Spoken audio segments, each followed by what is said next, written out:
Assalamualaikum warahmatullahi ta'ala wabarakatuh. Innal hamdalillah nahmaduhu wa nasta'inu wa nastahdihi wa nastaghfiruh wa na'udzu billahi min shururi anfusina wa min sayyiati a'malina. Man yahdihillahu fala mudilla lahu wa man yudlil fala hadiya lahu. Asyhadu an la ilaha illallah wahdahu la syarika lah wa asyhadu anna sayyidina Muhammadan abduhu wa rasuluh. Allahumma salli ala sayyidina Muhammad wa ala alihi wa sahbihi wa barik wa sallim. Subhanaka la ilma lana illa ma 'allamtana innaka antal alimul hakim. Rabbi shrah li sadri wa yassir li amri wahlul 'uqdatam min lisani yafqahu qawli. Ya alim alimna min ilmika kama tarda bihi anna. Ya halim khalliqna bihulkil hilmi wa haqiqna bihaqqikil ilmi. Allahumma alimna ma jahilna wa zakirna ma nasina. Allahumma yassir wa la tu'assir wa tammim bil khair amma ba'd. Qala Allah subhanahu wa ta'ala fi kitabil aziz ba'da a'udzu billahi minasyaitonir rajim. Bismillahirrahmanirrahim. Wa annahu kana rijalun minal insi ya'uzuna birijalin minal jinni fazaduhum rahaqa. Kata Allah Subhanahu wa ta'ala, dan bahawa sesungguhnya adalah amat salah perbuatan beberapa orang dari manusia menjaga dan melindungi dirinya dengan meminta pertolongan kepada ketua-ketua golongan jin. Kerana dengan permintaan itu mereka menjadikan golongan jin bertambah sombong dan jahat. Surahul Azim, Surah Al-Jin ayat yang ke-6. Tamunya saya hormati pengerusi Surau An-Nur Seksyen 20, para ahli jawatan kuasa, Tuan Imam, Bilal, seterusnya, muslimin, muslimat yang saya hormati sekalian. Pertamanya, marilah kita merafakkan kesyukuran kepada Allah Subhanahu wa ta'ala dengan setinggi-tinggi syukur. Sehingga pada saat ini Allah Subhanahu wa ta'ala masih mengizinkan kita untuk kita mengecap nikmat yang terbesar dalam kehidupan kita, iaitu nikmat Islam dan juga nikmat iman. Seterusnya Allah Subhanahu wa ta'ala mengurniakan kepada kita akan nikmat kesihatan dan kelapangan masa kita. Dapat sama-sama kita menghadirkan diri kita ke dalam majlis ilmu ini. Mudah-mudahan Allah Subhanahu wa ta'ala mengurniakan kepada kita ilmu-ilmu yang bermanfaat. Baik, tuan-tuan dan puan-puan dirahmati oleh Allah Subhanahu wa ta'ala, dalam ayat yang saya bacakan sebentar tadi, Allah Subhanahu wa ta'ala menyebutkan di dalam surah Al-Jin, kata Allah Subhanahu wa ta'ala, dan bahawa sesungguhnya ada daripada kalangan manusia ini yang mereka meminta pertolongan kepada bangsa-bangsa jin, yang mana permintaan itu semata-mata untuk menjaga dan melindungi diri mereka, sehingga kata Allah Subhanahu wa ta'ala menjadikan bangsa jin ini bertambah sombong dan juga jahat. Allah Subhanahu wa ta'ala sebut dalam ayat ni secara khusus bagi manusia-manusia yang menjadikan bangsa jin sebagai tempat mereka meminta tolong. Hari ini tuan-tuan dan puan-puan, ramai daripada kalangan manusia yang menjadikan golongan jin sebagai tempat mereka meminta pertolongan. Bahkan bukan setakat mereka meminta pertolongan kepada bangsa jin, mereka menganggapkan bahawa bangsa jin ini mampu untuk menjaga mereka daripada segenap sudut. Hari ini kita akan kupaskan tentang satu tajuk, iaitu saka bukan pusaka. Apa maksud saka bukan pusaka? Saya nak cerita hari ni, kalaulah hari ni tuan-tuan dan puan-puan buka, boleh tengok dalam Google taib perkataan pusaka. Menurut Dewan Bahasa dan Pustaka, maksud pusaka ini adalah sesuatu yang diturun-temurun, yakni yang diwarisi secara turun-temurun.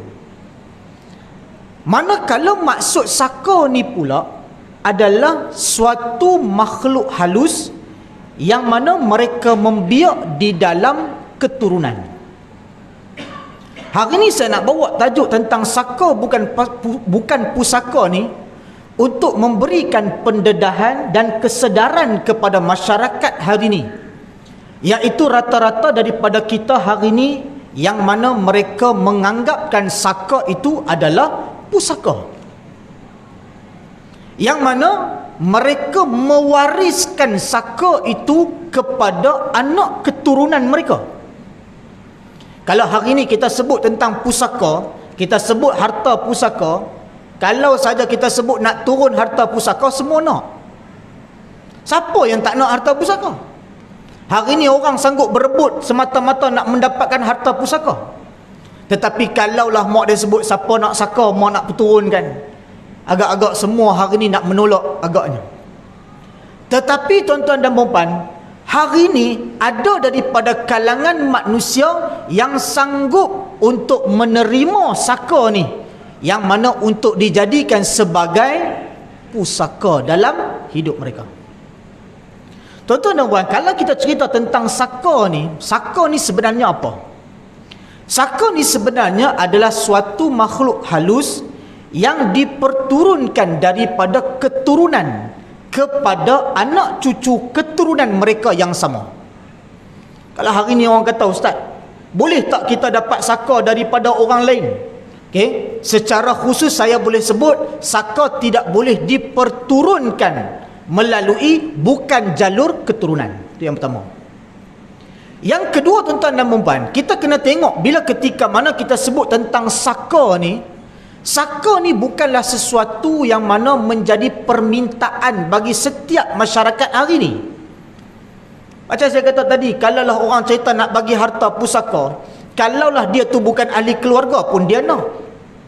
Tetapi hari ni kalau kita cerita tentang saka, sekalipun dia tu bukan ahli keluarga, dia akan menolak. Hatta ahli keluarga itu sendiri akan memastikan bahawa jalur keturunan dia itu tidak ada saka. Hari ini berapa ramai tuan-tuan dan puan masyarakat hari ini yang mana mereka mengamalkan ilmu saka ni dalam kehidupan. Saya akan kupaskan beberapa contoh-contoh yang disebut sebagai saka. Baik. Sebelum daripada tu, kita nak kenal pasti dulu bagaimana saka ini diperturunkan. Ada 3 kaedah dan 3 cara macam mana seseorang itu boleh ada saka. Yang pertama adalah menurut daripada kaedah bersalaman atau diperturunkan. Sebagai contoh, kita bersalam dengan orang yang ada keturunan. Sebagai contoh, saya ambil satu orang cucu yang bersalam dengan nenek dia. Kemudian nenek dia berkata kepada dia, ni perkataan yang tuan-tuan perlu ambil maklum. Bila bersalam dengan orang-orang yang kadang-kadang kita nampak dia ni sakit sangat, kemudian dia salam dengan kita, dia kata terima lah, dia kata. Bila disebut saja perkataan terima, kita pun terima. Halah, saya terimalah. Ingatkan kita nak buat apa? Bergurau dengan nenek tok kita. Tak apa, saya terimalah tok, bergurau dengan ada bergurau. Tetapi tuan-tuan dan puan-puan, sesungguhnya pada saat dan ketika itu kita sudah pun menerima saka yang nak diberikan tadi. Yang pertama. Yang kedua, saka itu boleh diperturunkan daripada barang. Sebagai contoh, kalau seseorang tu dia ada saka, kemudian saka tu diletakkan di barang-barang kepunyaan dia. So, sebagai contoh, keris. Yang kedua, iaitu gelang ataupun alat perhiasan seperti gelang, rantai, cincin. Kemudian yang ketiganya, barangan-barangan antik lama seperti tempayan, periuk belanga, apa-apa sahaja barangan lama yang ia menjadi keturunan yang disimpan daripada sejak dahulu kala. Yang ketiga, macam mana satu orang yang boleh dia ada saka? Yang ketiga adalah sihir yang tidak dirawat, sehingga mengakibatkan satu orang yang disebut sebagai kena sihir tadi meninggal dunia. Dia kena sihir bertahun-tahun, kemudian tidak dirawat, mengakibatkan dia meninggal dunia. Bila dia meninggal dunia, yang akan mewarisi sihir itu adalah anak cucu dia. Biasanya dia akan turun kepada anak dulu. Saya banyak jumpa kes yang mana ayah kena sihir sehingga mengakibatkan kematian. Meninggal ayah, kemudian sejak daripada tu anak dia pula yang sakit. Banyak kes macam ni. Tiba-tiba anak dia pernah cerita, dulu ayah saya yang sakit, sekarang ni saya yang sakit. Ini salah satu daripada contoh yang disebut sebagai sihir yang lama yang mengakibatkan kematian, tetapi asbab tidak dirawat, ia menjadi saka. Yang jadi turun-temurun tu. Itu namanya saka. Ada 3 jenis tuan-tuan dan puan. Hari ni kalau kita nak kenal cara saka, kalaulah kita tengok daripada 3 jenis ni, sama ada kita diperturunkan ataupun kita ni menerima barang yang diperturunkan, ataupun kita tidak merawat sakit sehingga mengakibatkan kematian, mengakibatkan anak cucu kita pula yang mendapat sakit yang kita hidap tu. 2. Kemudian yang ketiga, saka ni terbahagi kepada apa? Hari ni biasa kalau ungkapan yang biasa kita sebut, saka itu adalah hantu raya. Orang sebut ada hantu raya, itu adalah saka. Saka ni terbahagi kepada beberapa jenis. Yang pertama adalah saka binatang. Saka binatang. Selalunya binatang yang menjadi kebiasaan yang disebut sebagai saka adalah harimau. Yang kedua adalah buaya. Yang ketiga anak kera. Yang keempat pelesit. Selalu kalau kita nak tahu jenis saka ni, seseorang yang dia ada gangguan saka, dia akan mengalami tanda-tanda mimpi yang disebutkan sebagai binatang tu. Sebagai contoh, dia cerita, ustaz, saya pernah mimpi harimau putih. Okey, bermaksud dia tu ada tanda-tanda saka, yang mana saka dia adalah jenis harimau putih. Ada orang yang dia cerita, ustaz, saya selalu mimpi buaya. Mimpi buaya ni adalah salah satu daripada tanda-tanda saka yang menunjukkan saka itu adalah binatang. Yang mana binatang itu adalah buaya. Buaya ni macam-macam. Ada buaya putih, buaya tembaga. Saya pernah rawat satu orang yang mana dia ni ada saka harimau. Dia jadi sebiji seekor harimau.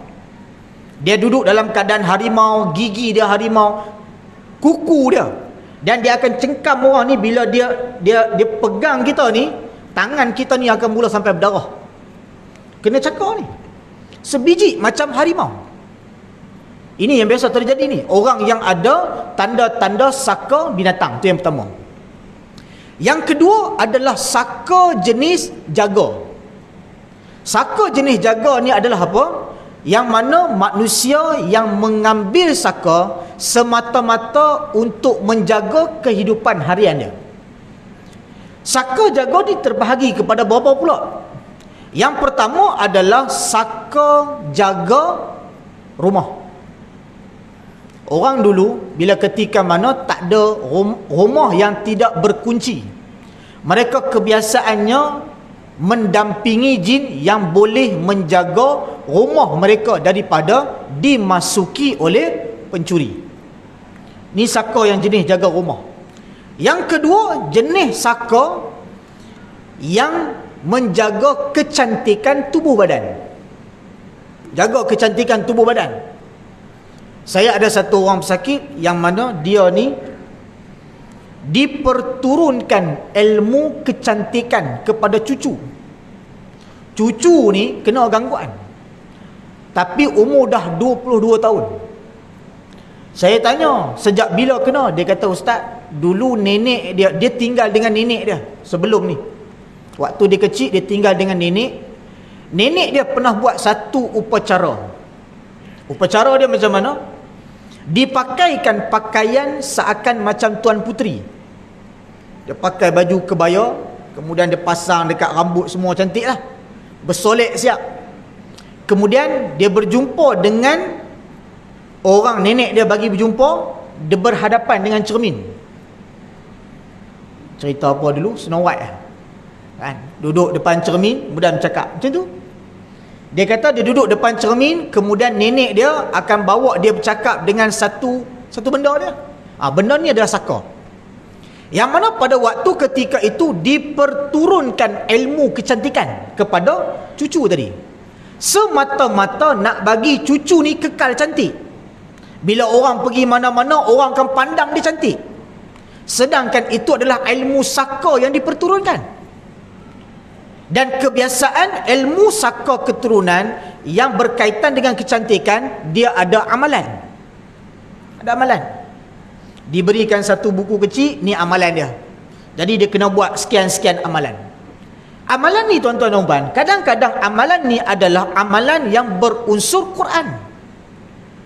Ada amalan berunsur Quran, yang mana dibacakan Fatihah, dibacakan ayat kursi, dibacakan 3 kul, dibacakan surah sekian-sekian. Tetapi elemen-elemen yang mempunyai unsur-unsur khadam dimasukkan ke dalam ayat-ayat berikut. Maksud dia menjadikan ayat Quran itu sebagai khadam, yang mana kalau sekiranya orang tu baca, orang tu umpama meminta kepada si jin yang duduk di dalam ayat Quran tu tadi. Lepas tu kadang-kadang ada orang ketika mana kita berjumpa, dia pergi bertemu dengan Tok Pomoh nak berawat. Kadang-kadang kita tengok orang tu pakai kopiah, dia pun baca Al-Fatihah, ayat kursi 3 kul. Kita pun percaya habis dekat dia. Tetapi rupa-rupanya ayat Quran tadi dimasukkan juga elemen-elemen yang lain seperti mantra. Mantra ni kadang-kadang bukan yang kita tak faham. Kadang-kadang yang kita faham. Disebut berseru namamu wahai macam-macam lah. Kan? Berpaksikan kepada 7 petala langit, 7 petala bumi. Okey, dengan kalimat hikmah la ilaha illallah, macam-macam lah. Ini antara kalam-kalam yang menunjukkan adanya unsur-unsur khadam pada ayat. Ni yang bahaya ni. Yang ramai daripada kita menganggapkan bahawa benda tu adalah biasa, sedangkan itu adalah salah di sisi agama. Rawatan cara macam ni tuan-tuan banyak. Kalau kita pergi dekat luar, kadang-kadang kita tengok, kita berubat dengan orang tu tak dengar apa pun. Dengar bunyi macam tu lah. Tetapi rupa-rupanya dimasukkan elemen-elemen unsur khadam ayat ketika mana sesi rawatan. Ni 2. Kemudian yang ketiga, saka, yang kedua, saka, yang tadi yang pertama, saka yang jenis menjaga ni adalah yang pertama jaga rumah. Yang kedua adalah kecantikan. Dan yang ketiga adalah diri. Jaga diri ni macam mana? Dia nak orang ni nampak dia ni hebat. Ada orang dia ambil saka semata-mata nak pastikan ketika mana dia bercakap depan orang, orang ni boleh dengar cakap dia. Bila ketika mana dia duduk dalam meeting, semua orang akan tunduk pada dia. Apabila dia mula bersuara, orang akan mula dengar cakap dia. Ni ada. Saka yang mana diambil semata-mata untuk menjaga diri dia. Ni yang ketiga. Kemudian daripada saka jenis binatang, saka jenis jaga, dan yang ketiga adalah saka yang digunakan pada barang. Maksud dia apa? Saka yang dimasukkan pada barang, dan apabila sesiapa sahaja daripada ahli keluarga yang memiliki barang tersebut, dia sudah pun memiliki saka tersebut. Ni 3 jenis ni. Ini kebiasaan yang berlaku dalam masyarakat kita pada hari ini. Dan saka ni tuan-tuan dan puan, dia tak popular di Timur Tengah. Dia tak popular di Timur Tengah. Kalau kita pergi bertanya dengan negara-negara Arab sekalipun, mereka tak tahu apa tu saka. Saka ni istilah orang Melayu kita. Sebab itu kebanyakan saka ni berada di mana? Berada dan kebiasaannya berada dan diamalkan oleh orang Malaysia dan Indonesia saja. Orang Thailand tak ada saka. Orang Thailand ni dia terkenal dengan ilmu sihir. Orang Thailand terkenal dengan ilmu sihir. Orang Malaysia dan Indonesia terkenal dengan dua ilmu. Yang pertama iaitu ilmu saka, dan yang kedua iaitu ilmu santau. Sihir ni menang ke orang Thailand dulu daripada Malaysia, Indonesia. Tetapi santau menang ke Malaysia dan juga Indonesia dulu berbanding daripada Thailand. Ini ilmu. Bila ketika mana kita nak cerita tentang bagaimana gangguan-gangguan saka ni dia mula masuk ke dalam masyarakat kita, apatah lagi di Malaysia dan juga Indonesia, apabila ramai daripada kalangan bangsa Melayu mereka mengambil bantuan jin untuk kegunaan harian. Sebagai contoh saya ambil, yang pertama, orang dulu dia nak usahakan tanah, dia tak ada macam-macam teknologi. Dulu tak ada traktor, dulu tak ada bulldozer, dulu tak ada crane, dulu tak ada lori, tak ada macam-macam. Akhirnya mereka menggunakan khidmat jin untuk membantu mereka menjaga kebun-kebun dan mengusahakan kebun-kebun mereka. Itu yang pertama. Yang kedua, orang dahulu mengambil bantuan jin asbab kerana mereka nak menjaga rumah dan keluarga mereka dari dimasuki pencuri ataupun anak-anak perempuan mereka dirogol. Dua. Yang ketiga, ramai daripada kalangan orang-orang Melayu ni mereka mengambil bantuan daripada jin yang dikenali sebagai saka ni apabila mereka menggunakan untuk tujuan sebagai kehidupan harian diri yang saya sebut tadi, antaranya kecantikan, yang lain sebagai untuk pelindung diri dan juga untuk bagi orang suka, orang tunduk. Ni ilmu sihir. Ini apa? Ilmu saka. Itu tiga. Kemudian daripada cara ini mereka meminta bantuan jin dengan diberi makan kepada jin tersebut. Macam mana asal usul boleh jadi saka? Apabila mereka minta bantuan, kemudian mesti ada bantuan balik, timbal balik. Bagi contoh, kita nak minta tolong orang, kita minta tolong, kemudian dia pun kata kat kita, boleh tolong dengan satu syarat. Dia kata, tidak, boleh tolong hantar saya pergi dekat KTM sekejap, boleh dengan satu syarat, hang tolong top up aku punya minyak. Betul tak? Tu timbal balik. Kita minta tolong, dia pun minta tolong kita balik supaya bubuh minyak kereta dia. Okey, boleh. Seperti mana yang berlaku antara perbualan antara manusia dan juga jin, yang meminta pertolongan kepada bangsa jin ini daripada manusia. Apabila mereka meminta pertolongan, timbal balik yang diminta oleh para jin itu adalah berunsur makanan. Boleh, tapi hang bagi aku makan. Aku boleh tolong hang, tapi dengan syarat hang bagi aku makan. Lalu antara makanan yang diminta adalah makanan yang pelik-pelik. Sebagai contoh, diminta kambing hitam, diminta ayam hitam, diminta darah binatang, diminta darah manusia. Ini adalah antara makanan-makanan yang mana jin minta supaya diberikan kepada mereka. Ada satu kes yang pernah berlaku. Satu orang yang dia menceritakan keadaan dia membela saka ni, apabila dia nak saka tu muncul, dia bawakan bertih. Dia bawa bertih, kemudian saka tu muncul dan diberi makan. Selepas diberi makan, dia pun bagi tahu, sekarang kau nak aku buat apa kerja, bagi tahu, aku akan buat. Ini adalah kaedah yang digunakan sejak dahulu untuk memastikan jin saka ni berterusan berada bersama mereka. Maksud dia apa? Kalau tak bagi makan, boleh jadi jin ni tak mau buat kerja. Kalau tak bagi makan, dia boleh jadi tak buat kerja. Jadi setiap pada hari Jumaat malam akan diberikan makan. Malam Jumaat diberikan makan, selalunya berunsur darah kepada jin saka ni. Ni yang jadi sejak dahulu. Cumanya zaman sekarang sudah tidak ada amalan sedemikian rupa. Tetapi tuan-tuan dan puan, yang menjadi permasalahan pada masa kini adalah apabila jin pun mengikut teknologi kita. Hari inilah jin boleh transfer ikut macam kita. Dulu kita nak masuk duit, kena pergi ATM.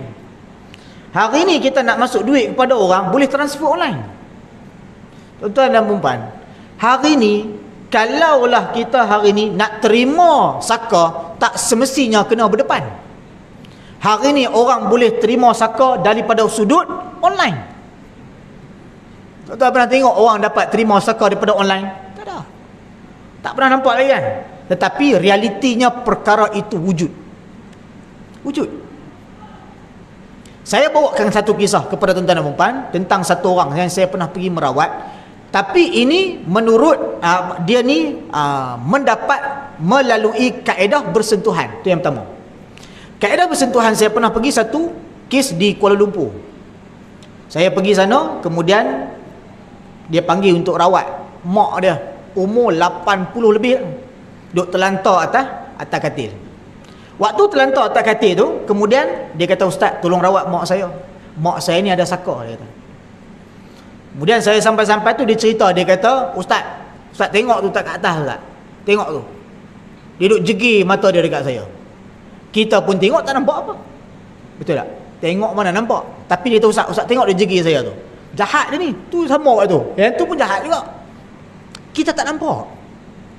Kemudian saya baca ruqyah. Ketika mana sesi ruqyah bermula, tiba-tiba anak dia yang sebelah dia tu nak tumbang. Anak sulung dia, perempuan, nak tumbang. Habis saya kata duduk, saya pun baca sampai habis ruqyah. Kemudian yang jadi tak sedar tu adalah anak dia, bukan mak dia. Anak dia. Bila kita dah bercakap, berinteraksi semua, sampai kita suruh keluar, jin tu pun keluar. Lepas dah keluar tu, saya tak tanya apa pun. Saya nak balik. Dalam nak balik tu, adik dia hantar saya pergi dekat kereta. Dia cerita, dia kata, Ustaz tahu kenapa kakak saya tu boleh jadi? Saya tak tahu. Kan? Sebab dia orang memang tak nak cerita pada asal. Dia kata, Ustaz, sebenarnya kami pernah pergi berubat di Johor. Dia kata, satu ketika dulu kami pergi berubat di Johor. Ada satu ustaz di Johor kata dia boleh buang saka. Jadi dia kata bawa mak dia datang jumpa dia, sebab dia nak buang saka dekat badan mak saya. Tapi kami kata tak boleh, sebab mak kami tu bedridden, duduk atas katil, nak kena panggil ambulans, nak kena bawa kan susah. Jadi dia pun kata macam ni, salah seorang daripada adik-beradik, anak kepada mak ni, kena pergi salam dengan mak sambil sebut, apa-apa sahaja yang ada pada badan mak saya terima, dia kata. Sebut macam tu. Kemudian baliklah adik-beradik ni, kakak sulung dia tu pergi salam mak dia sambil kata, Mak, apa-apa sahaja yang ada pada mak saya terima. Kemudian ustaz tu kata, datang balik jumpa dia, dia nak buang saka tu. Datang jumpa dengan ustaz tu, kan, akhirnya saka tu kekal duduk dalam tubuh badan. Kekal duduk. Kata dibuang, sedangkan tak dibuang. Datang ketika mana kita dengar baca Quran saja dah tumbang. Rupanya saka tu duduk dalam badan anak dia tu. Ni yang kita tak nak ni. Apabila sebahagian daripada masyarakat pada hari ni, dia sanggup menerima saka untuk dijadikan pusaka semata-mata kerana beberapa sebab. Yang pertama, kerana faktor kesihatan. Bila mak dan ayah dia sakit, mak dan ayah jatuh sakit, dia nampak teruk sangat, dia tahu mak dan ayah dia tu ada saka. Jadi apa dia buat?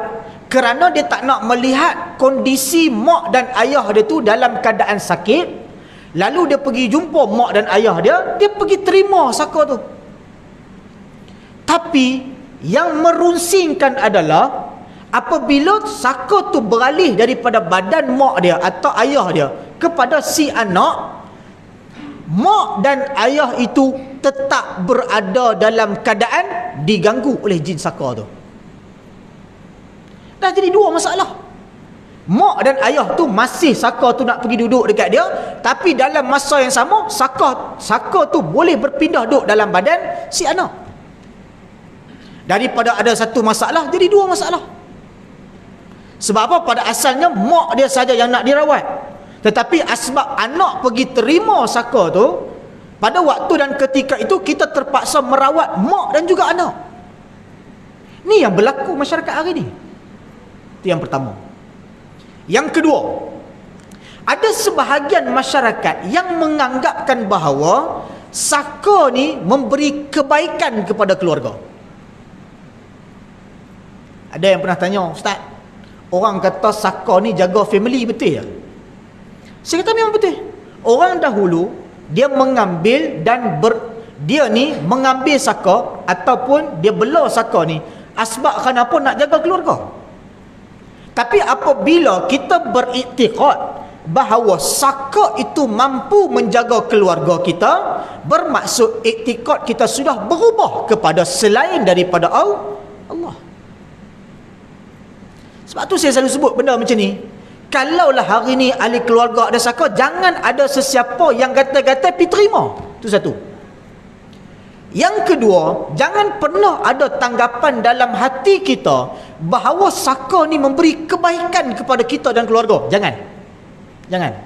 Sebab apa? Natijah dia akan mengakibatkan si anak atau keturunan dia ni mula nakkan kepada sesuatu.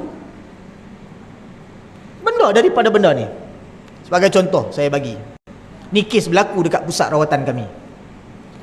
Bila kena ganggu, ada satu keris dibawa mai. Ustaz, ini keris keluarga kami.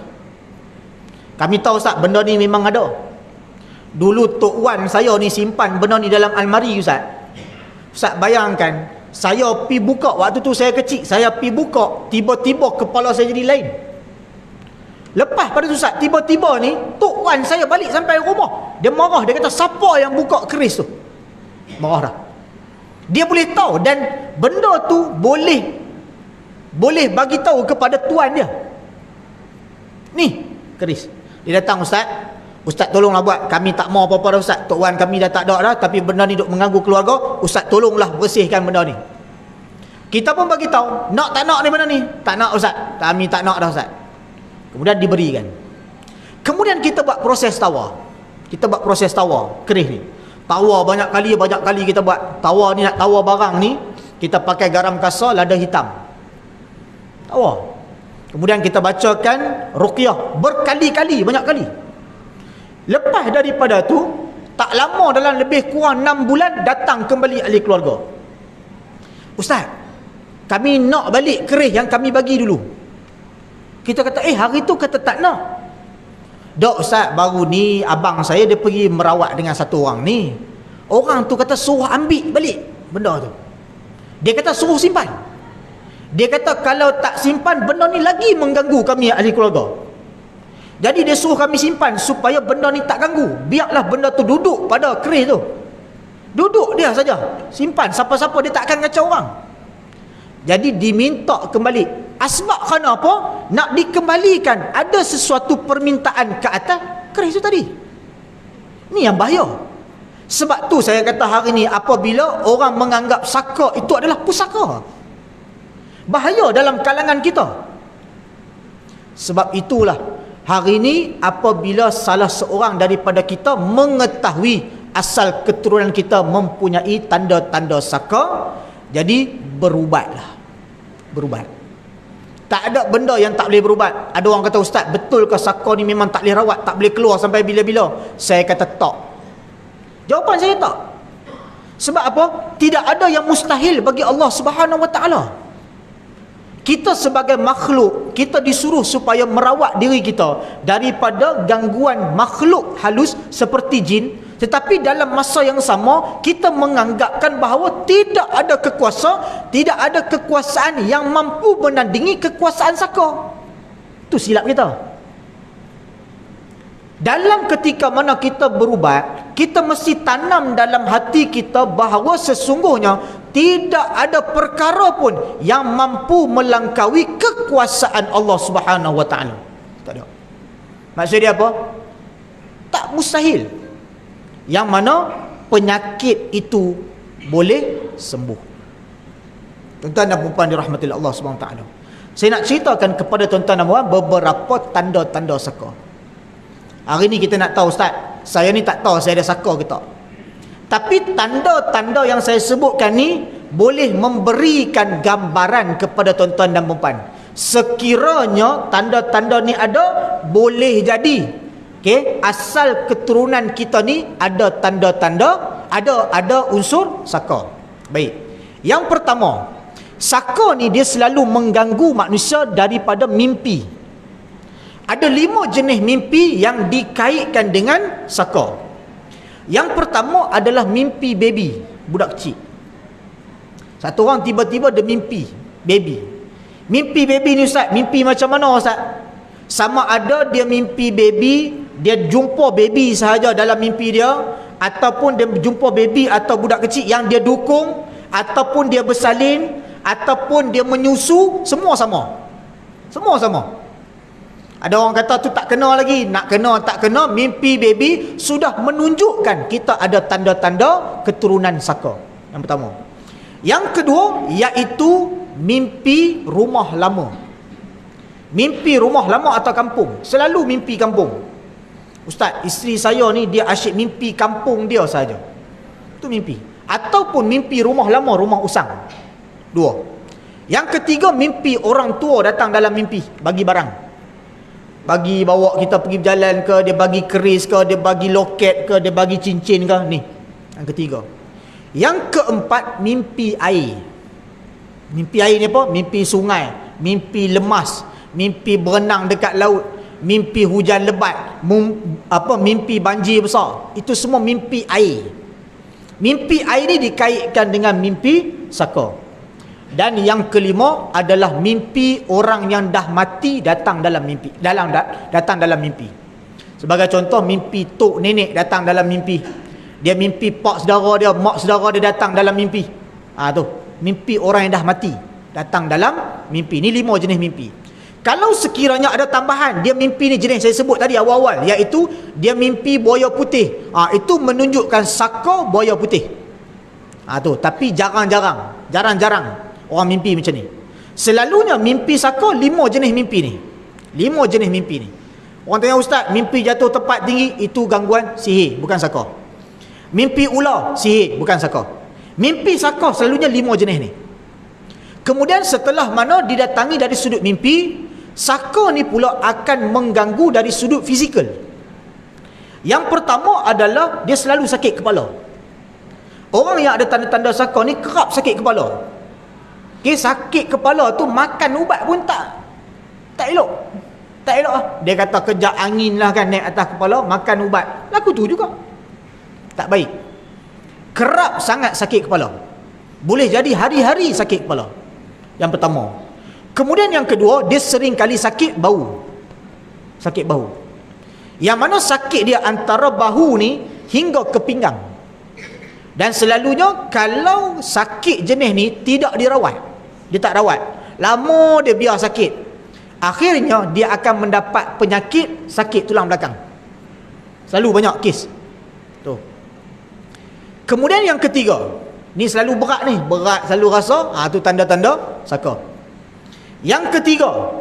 Apabila dia tidur, dia sering ditindih. Tidur, sering ditindih. Tidur-tidur, tiba-tiba tak boleh bergerak dah. Cakap apa tak boleh, nak baca ayat kursi tak boleh. Tu ditindih. 3. Yang keempat, apabila badan dia mula ada lebam-lebam. Lebam-lebam. Bangun-bangun tak semena-mena, tak ada langgar meja, tak ada langgar kerusi, tak ada jatuh, tiba-tiba ada lebam. Kat kaki paha ni satu, tiba kat tangan ada satu. Tu adalah tanda-tanda saka. 4. Kemudian yang kelima, dia sering kali ketak gigi. Ketak gigi. Ketak gigi ni boleh jadi dia anak atau cucu. Cucu pun boleh jadi. Cucu tidur duk main gigi, ketak gigi. Tu tanda-tanda saka. Selain daripada tu, yang keenam, tanda saka lagi. Okey, setelah mana pada tubuh badan, dia juga boleh mengakibatkan gangguan pada dari sudut emosi. Okey, yang pertama mimpi, yang kedua fizikal, yang ketiga emosi. Emosi ni apa? Yang pertama, selalunya kalau kita ada anak kecil ni, dia lambat cakap. Kita sebut speech delay. Lambat cakap. Saya banyak ada jumpa kes yang mana apabila melibatkan kita budak ni speech delay, rupanya bila kita rawat, keturunan dia ni ada saka. Banyak kes speech delay. Jadi kalau siapa yang ada kes speech delay ni, bawa pergi berubat.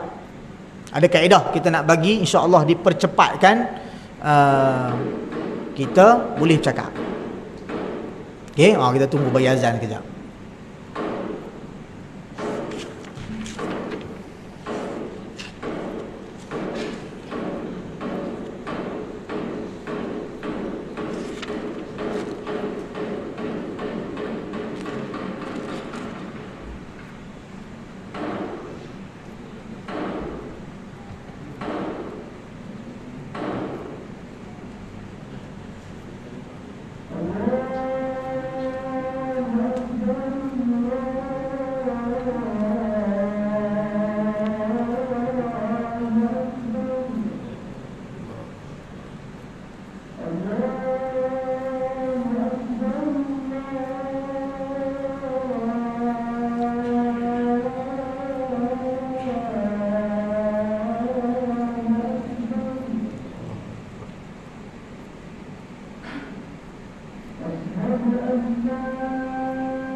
Okey, baik. Tadi yang pertama tadi speech delay. Yang kedua sawan. Sawan. Budak selalu kena sawan. Okey, ni ada tanda-tanda saka. Kemudian yang ketiga adalah kebiasaan yang terjadi bila dah besar sikit. Ni terjadi pada yang besar, bukan budak kecil. Adalah apa? Depression. Orang yang ada gangguan saka, dia memang tak boleh kontrol stres. Dia tak boleh kontrol. Dan kebiasaan orang yang ada gangguan saka ni, dia cepat jadi stres dan mengakibatkan jadinya depression. Yang keempat adalah anxiety. Antara tanda-tanda lain yang terjadi kepada orang yang ada gangguan saka adalah sendawa. Dia akan jadi kerap sangat sendawa, banyak. Ada ingat angin selalu jadi ada tanda tu. Bila pergi jumpa doktor kata dia ni ada GERD. Doktor pergi jumpa doktor akan cakap dia ni ada GERD. Dan GERD ni akan lead kepada anxiety. GERD ni akan membawa kepada anxiety. Siapa yang ada GERD pergi jumpa doktor, dia akan cakap dia ni ada anxiety. Anxiety ni yang sering terjadi kepada orang yang ada gangguan saka. Baik, dengar betul-betul lah. Kebanyakan orang yang ada gangguan saka, dia ada anxiety. Dan tak semua orang yang ada anxiety ada gangguan saka. Maksudnya ada anxiety disebabkan kerana medical, ada disebabkan kerana gangguan saka. Okey, anxiety. Dan yang lebih teruk lagi, lepas pada atas pada tu, yang kelima adalah skizofrenia. Skizofrenia ni adalah apa? Orang yang boleh nampak dan dengar. Okey, dia nampak benda macam-macam, kemudian dia dengar orang duk cakap. Pergi doktor kata skizofrenia. Okey, ini tanda-tanda skizofrenia ni, iaitu boleh nampak dan dengar, adalah tanda yang sama dialami oleh orang yang ada gangguan saka. Orang ada gangguan saka ni dia akan nampak kelibat, kerap sangat nampak kelibat. Kadang-kadang dia duduk basuh pinggan dekat dapur, tiba-tiba dia rasa macam ada orang kat belakang. Tapi dia pusing tak ada. Dia selalu rasa macam tu. Apatah lagi nampak kelibat lebih lah. Dengar orang bagi salam kat pintu rumah kerap kali. Dengar orang duk berjalan dalam rumah. Sebab apa? Sebab ada benda lain yang bersama dengan dia. Tu. Okey. Dan kebiasaannya orang yang ada gangguan saka ni boleh menurun. Menurun ni selalunya daripada apa? Yang pertama adalah ilmu persilatan. Saka yang turun daripada ilmu persilatan, okey, lalu orang yang menerima ataupun dia ada saka tadi, dia akan mula menurun. Itu satu. Yang kedua, menurun ni datangnya daripada ilmu bidan. Okey, ilmu bidan. Yang mana nenek dia bidan, diperturunkan ilmu tu sehingga kadang-kadang cucu boleh jadi bidan walaupun tak belajar. Cucu boleh jadi bidan walaupun tak belajar. Orang minta urut, tiba-tiba urut elok. Datang kata ni perut, dia pun tiba-tiba pergi urut, perut elok. Kadang-kadang dia buat satu benda tu yang mana ilmu perbidanan tu dia tak pernah belajar pun, tetapi jadi. Tu nama dia menurun. Dan yang ketiga, berubat.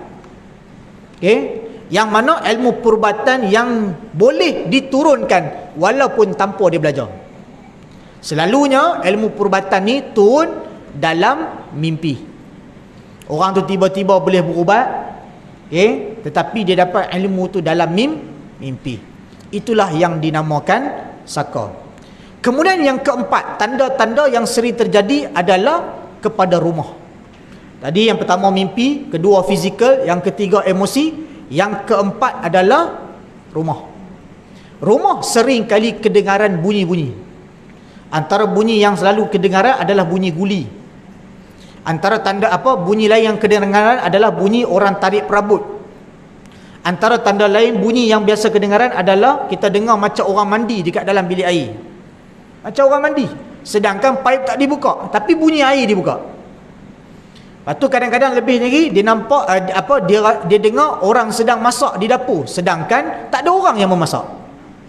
Ini adalah kedengaran, iaitu gangguan-gangguan yang berada di rumah.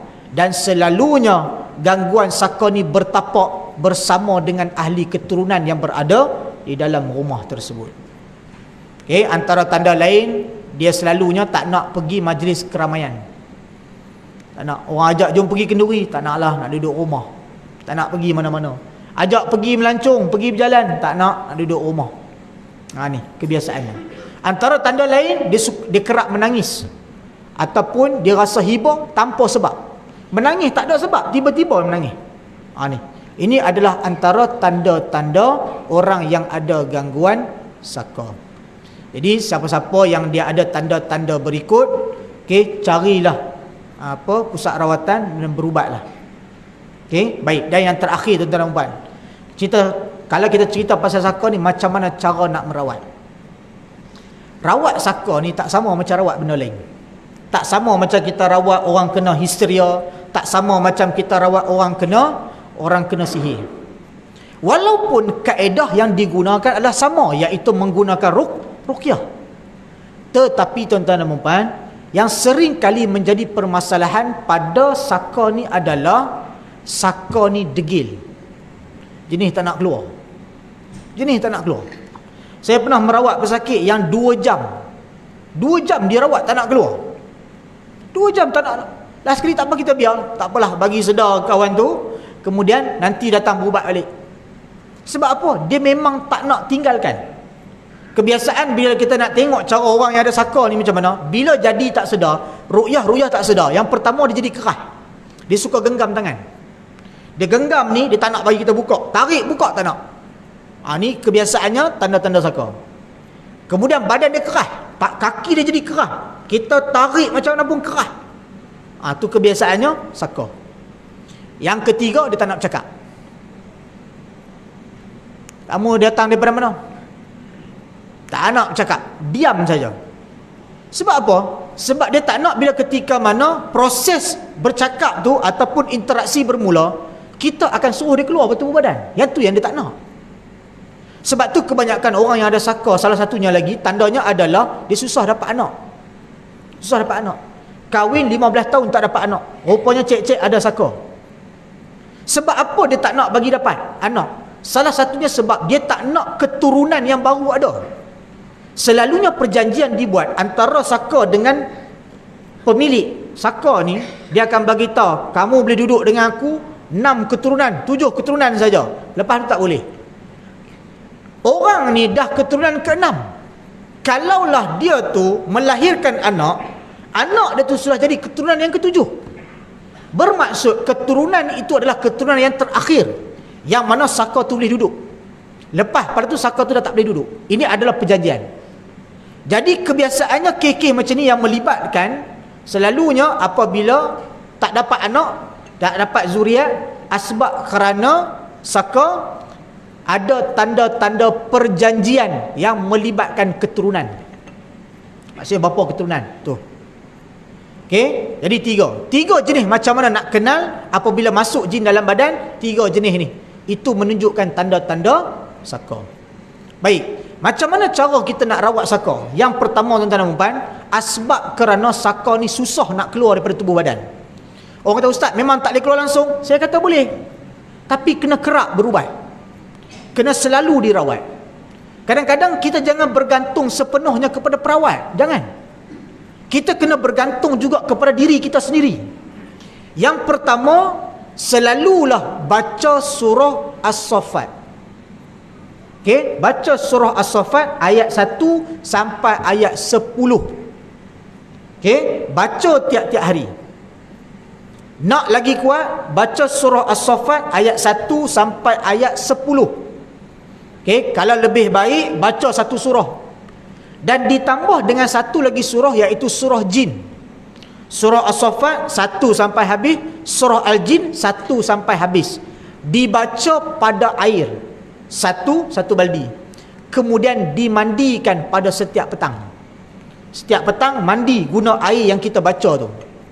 Jadi kalau ada masa tu tiap-tiap hari buat, ambil air satu baldi, baca surah As-Saffat, baca surah Al-Jin, kemudian hembus, kemudian buat mandi tiap-tiap hari. Itu yang pertama. Kemudian yang kedua, melazimi bacaan Ayatul Kursi sebanyak 41 kali dalam satu hari. Baca ayat kursi 41 kali dalam masa satu hari. Ini baca. Sebab kerana apa? Mengambil daripada hadis Nabi SAW yang mana jin pernah berinteraksi dengan Abu Hurairah yang mengatakan bahawa ayat kursi adalah ayat yang paling ditakuti oleh para jin. Jadi mengambil daripada tu, kita bacakan ayat kursi pada setiap hari sebanyak 41 kali. Tu memang panah habis lah. Dan yang ketiga, dibacakan suratul Baqarah pada rumah. Sebab tak cukup kita rawat saja, tempat yang dia duduk pun perlu dimusnahkan. Saka ni, iaitu dia duduk di rumah. Jadi cara macam mana nak musnahkan tempat dia di rumah? Dibacakan suratul Baqarah pada rumah. Kalau boleh ambil 1 minggu 1 kali, cukup. 1 minggu sekali baca suratul Baqarah. Ambil lah di keluarga kita duduk ramai-ramai sikit, kita ambil 1 juzuk, dia ambil ni 1 juzuk, dia ambil separuh juzuk, cukup, habis 2 juzuk setengah. Okay? Kalau kita tak boleh baca satu surah pun tak apa, kita kongsi, dibacakan beramai-ramai pada rumah. Okay? Seminggu sekali, insya-Allah dengan izin Allah Ta'ala, lama kelamaan jin saka ni dia akan menjauhkan diri daripada badan dan rumah kita. Asbab kerana apa? Dia tak tahan dengan bacaan Quran yang kita bacakan. Itu 3 cara. Ingat, yang pertama baca surah As-Saffat dan surah Jin pada 1 baldi air setiap hari, baca, kemudian mandi setiap petang. Yang kedua, baca ayat kursi 41 kali 1 hari.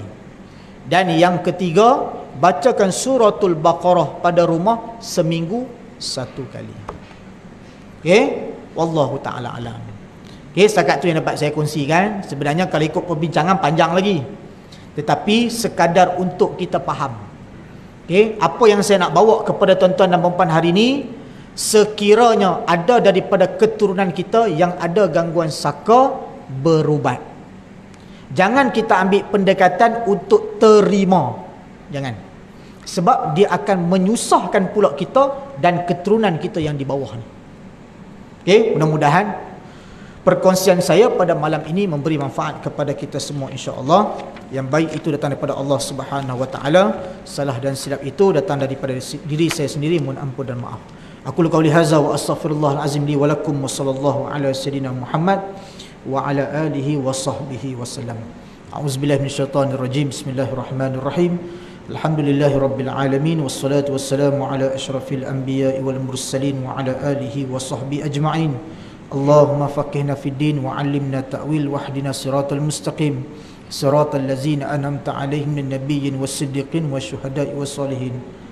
Allahumma ansuril Islam wal muslimin wal mujahidin wal mustada'afin fi Filistin wa fi Gaza wa fi kulli makan wa fi kulli zaman. Rabbana atina fid dunya hasanah wa fil akhirati hasanah wa qina azabannar. Walhamdulillahirabbil alamin. Sekian, assalamualaikum warahmatullahi taala wabarakatuh.